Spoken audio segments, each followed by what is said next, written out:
umwica amatwi kugira ngo atumva gutaka k'umukene, nawe azataka kandi nawe uzamwumva. Imana ntabwo izakumva mu gihe utumva gutaka k'umukene, mu gihe utumva gutaka kw'imfubyi, mu gihe utumva gutaka kw'abapfakazi. Uru rugendo ni ugufashanya, uru rugendo ni ugushyigikirana, uru rugendo ni ugufashanya mu rugendo rujya mu ijuru. Abarokore bakijijwe tuzi Imana nk'umwami n'umukiza w'ubuzima bwacu. Ntabwo tugomba gutererana, ntabwo tugomba kureba umuntu ngo twumve ko tutagomba kubana nawe mu bibazo. Bene data, ntukabane n'umuntu ari mu bisubizo gusa, no mu kibazo nakigeramo uzabane nawe, Imana izakugirira neza. Yesu ashimwe cyane bene data, kubera ko iyo rimwe na rimwe wanze kumva mwene so, nawe hari aho ugera wataka Imana ntikumve, kuko Imana tutuyibonera muri bene data.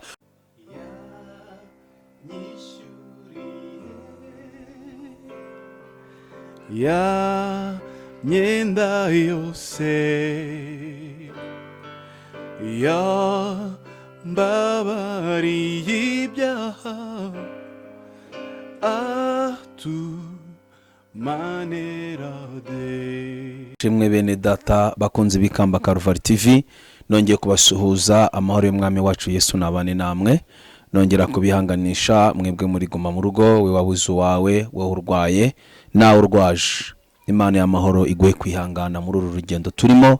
Isi nuko bigenda, ariko ikidushoboza no gusenga no kwizera ijambo ry'Imana.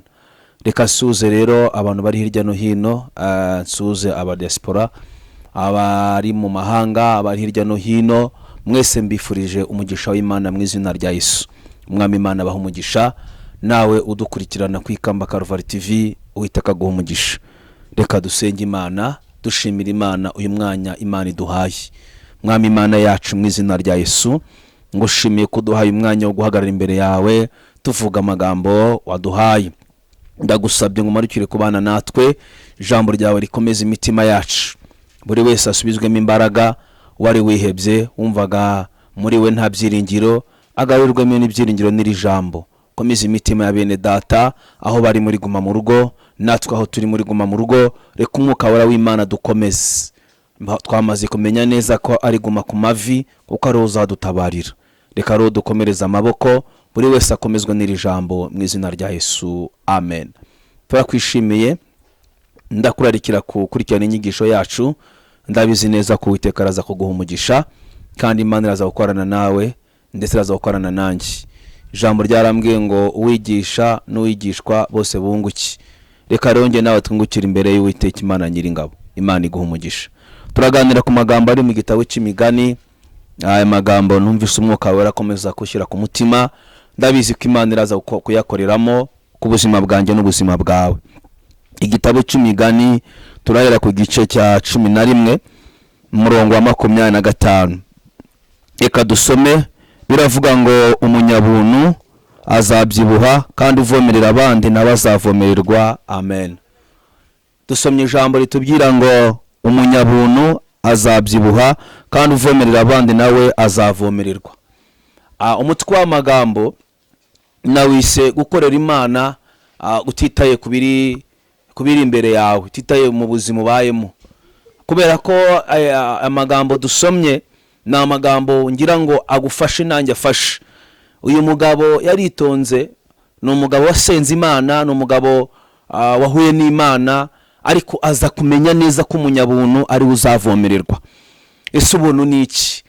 Ese kubera iki umunyabuntu azavomererwa? Bene data bakunze bikamba Karuvali TV, bene data bakunze ijambo ry'Imana, bene data b'abanyamasengesho, bene data bakunze Imana, nawe ufite ishaka ryo gukorera Imana. Iki gihe tubayemo ni igihe kigoranye, ni igihe umuntu asigaye gukora neza biba ingorabahizi, ni igihe umuntu asigaye gukora neza abona atari ibye. Ariko kandi amagambo y'Uwiteka atugezeho, angezeho n'abakugezeho. Haratubwira ngo uvomerera abandi. Yesu ashimwe cyane. Umunyabuntu azabyibuha kandi uvomerera abandi nawe azavomererwa. Iyo tuvuze ku buntu, Kristo wenyine ni wowe utwereka ubuntu icyari cyo. Bibiliya ivuga ngo kuko yakunze abari mu isi cyane byatumye itanga umwana we w'ikinege. Ni ubuntu twagiriwe ubwo Imana yemeye gutanga umwana we w'ikinege kugira ngo nge nawe twari turimbutse duhabwe ubugingo buhoraho. Bibiliya yongeye kutubwira rero umunyabuntu ni umuntu ukorera Imana atarebye ku buzima, atarebye ku byo asigaranye. N'igihe Eliya ageze i Sarafati byari bikomeye, Bibiliya tubwira ngo nuko ageze ku mupfakazi arimo gutoragura udukwi, ngo aramubwira ngo genda ngo mpa amazi yo kunywa, undi aramubwira ngo reka nyazane, ariko ngo akigenda ngo aramubwira ngo usongere n'agatsima, undi aramubwira ngo se ko nsigaranye urufu agafu kuzuye urushi urumva nakaguha gute? Ariko agira ubwo buntu bwo kumvira umukozi w'Imana, agira ubwo buntu. Twabonye uburyo hari abantu bafite ubuntu bwo gufasha imfubyi, bafite ubuntu bwo gufasha abapfakazi, bafite ubuntu bwo gufasha abari mu bibazo. Uyu munsi wano turi muri Guma mu Rugo, hari abantu bafite ubuntu bwo gushyigikira abandi, kavuga ati sinakwemera ko umuntu aburara kandi duturanye, sinakwemera ko umuntu aburara kandi ngiye hari icyo mfite. Ubwo buntu rero nibwo buntu Imana iri kudusaba muri iki gihe. Ariko kandi nongere ngubwire, nyuma y'ubwo buntu uri gukira, nyuma y'ubwo buntu uri gukora, nawe uzavomererwa. Ikizatuma uvomererwa, iyo turebye ukuntu igihe Imana yahagurukije Petero ngo ajye kuzura umujakazi w'Imana wari wamaze gupfa, ariko abanyamudugudu baravuga ngo ntago twabyemera kubera hari ubuntu uriya mudamu yari yaragize. Ubuntu bwatumye Imana imugarukaho. Reka ngubwire mwene data, iki gihe kiragoye, ariko were gutakaza kugira ubuntu. Yesu ashimwe cyane. Biratubwira ngo nuko Dorokasi amaze gupfa byarangiye, ariko abanyamudugudu yagiriye ubuntu barahaguruka bajya gushaka Petero. Niwe buntu uri gukora muri iyi minsi. Ndakwifuriza kugira ubuntu mu izina rya Yesu. Hari benshi urusha, hari benshi badafite ibyo kurya, hari benshi bashonje, hari benshi bakeneye guhumurizwa, hari umuryango wawe ukeneye guhumurizwa nawe. Ndagira ngo nongere ngwibutse ko ubuntu butagomba kuva mu mutima wawe, kubera ko iminsi aho turimo dusatira ntabwo turimo kuva mu minsi mibi tujya mu myiza. Oya, ahubwo aho turi kwegera hadusaba gukorera Imana cyane. Ntugira ngo aho turi kuva niho habaye heza, reka da. Aho turi kuva ni hari heza mu gihe cyaho, ariko aho turi kujya naho hagomba kuba heza mu gihe cyaho. Reka ngo ubwire ngo umutima w'ubuntu were kukuvamo. Yesu ashimwe bene data. Ndakwerekera kongera kugira umutima w'ubuntu. Biratubwiye ngo azabyibuha. Kubyibuha ntabwo ari ukubyibuha mu buryo bw'umubiri, ni ukubyibuha mu buryo bw'umwuka. Umuntu ugira imbabazi, umuntu ugira ubuntu arabyibuha, ubona adafite umushiha, ubona afite imbabazi z'Imana mu buzima bwe, kubera ko yuzuye ubuntu bw'Imana, yuzuye amavuta y'Imana, yuzuye gusenga muri we. Ntabwo ahangayikishijwe n'iby'isi, ahubwo ahangayikishijwe n'ubugingo buhoraho. Muri iyi minsi abantu bahangayikishijwe n'isi gusa, ariko ndongera kukwibutsa ko birakwiriye ko n'ijuru urihangayikira. Wireba ku by'isi gusa. Imana irashaka gukorana nawe. Yesu ashimwe cyane. Imana itugirire neza cyane. Rero kugira ngo uvomererwe nuko nawe wavomereye abandi, kugira ngo Imana isubize ibyifuzo byawe nuko nawe hari ibyo abandi washubije, kugira ngo Imana iguhe sapoti nuko nawe wabaye sapoti ku bandi. Reka shimira abantu bari gushyigikira abandi, reka shimira abantu bafite ishaka ryo gufasha imfubyi n'abapfakazi, reka shimira abantu banze kuva ku mavi bakaba bagisengera igihugu, bagisengera imiryango, bagisengera abavandimwe, bagisengera abantu badafite abasengera. Ndagira ngo ubwire ngo icyo kintu uzakigororerwa. Imana y'amahoro ikugirire neza, Imana y'amahoro idufashe. Imigani nanone 21 umurongo wa 13 biravuze ngo uwica amatwi ngo atumva gutaka k'umukene nawe azataka kandi ntazumva.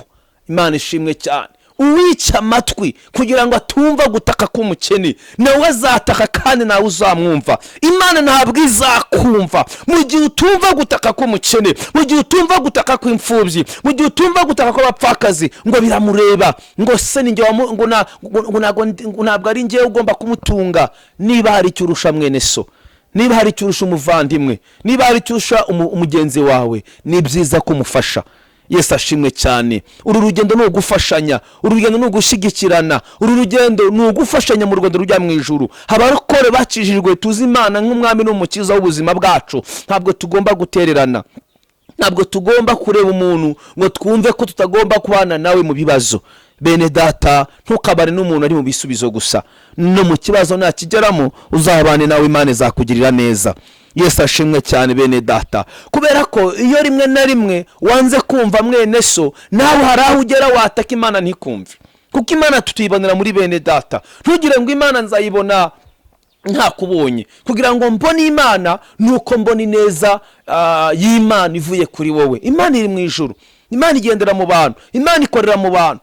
Niyo wakwifungirana mu nzu ugasenga amasengesho iminsi 30 ntabwo wabona amafaranga aturutse mu kirere. Ni ngombwa ngo Imana ikorere mu muntu. Rero ni wowe ugomba gukorana n'Imana ukabera igisubizo mwene so. Ni wowe Imana ihagurukije, ni wowe Imana ikubwira ese ineza yawe wagize ngo uzapfuta yihembewe. Nubwo wapfuta yihembewe, umwana azayihemberwa. Reka ngubwire iki kintu, iyo umuntu agira ubuntu, iyo umuntu agira imbabazi, iyo umuntu agira ishyaka ry'abandi, iyo ugeze ahantu udafite nawe wakugirira ishyaka, Imana ihagurutsa abandi bantu bakugirira ishyaka. Ijambo ryarambwiye ngo icyo umuntu abibona icyo asarura. Imana igufashe kandi nanjye ifashe. Turi mu gihe kigoye, ariko tugomba gusobanukirwa umwuka wera w'Imana ku buzima bwacu. Ikindi kandi tugomba kumvira Imana. Imana niba ivuganye nanjye nkumva ko Imana ivuze, niba ivuganye nawe ukumva ko Imana ivuze, kugira ngo tubone ko Imana yavuganye nawe rero nuko ukora ibyo gukiranuka, nuko yumvira, nuko ugendana nayo, nuko umugambi w'Imana mu buzima bwawe unezeza Imana. Imana tugirire neza. Haleluya. Bibiliya yakomeje kutwereka uburyo iyo umuntu yumviye, iyo umuntu yitaye ku kibazo cy'undi muntu ngo n'Imana yita ku kibazo cye. Yego, iyo umuntu ashyigikiye abandi, iyo umuntu asuye umurwayi, iyo umuntu ahamagaye umuntu akamubwira ngo Paul yagize ikibazo, iyo umuntu akomeje umuntu mu rugendo, n'Imana iraza igashyigikira icyifuzo cyawe. Reka ngubwire iki kintu. Umunsi umwe nigeze mbona umuntu wagiye kwa muganga agiye gusura abarwayi atazi. Ahageze akajya agira ishyaka n'umuhati wo gufasha abarwayi no kubamesera no kubakarabya. Umunsi umwe nawe aje kurwara, Imana ihagurutsa abandi bantu baje kumukorera. Reka ngubwire, iyo ukoreye abandi nawe Imana izana bagukorera, kubera ko isi tubayemo nuko imeze. Reka ngubwire aya magambo, niba hari ibintu tutagomba kwemera ko bihinduka, ni ijambo ry'Imana. Ijambo ry'Imana ntabwo rizigera rihinduka. Amafaranga azahinduka, amashuri azahinduka, imodoka zirahinduka, imihanda irahinduka, amazi arahinduka, ibihugu birahinduka, abami barahinduka, ariko ijambo ry'Imana ntabwo rizigera rihinduka.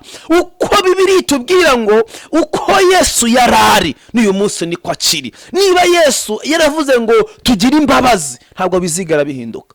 Bene data, reka ngubwire, ndabizi ko wari utuye uyu munsi ntabwo ariho ukituye. Uko wambaraga siko uyu munsi ukicyambara, imodoka wagenderagamo si uyu munsi ukigenderamo, ubuzima wari urimo si bw'uyu munsi ukirimo. Nuko ibyo birahinduka, nta kintu kidahinduka, ariko ikintu kitagomba guhinduka mu buzima bwacu ni ijambo ry'Imana, imbabazi z'Imana, gukora kw'Imana, impuhwe z'Imana, urukundo rw'Imana, gufasha abandi, kugira neza abandi, kuvuga neza. Yesu ashimwe cyane.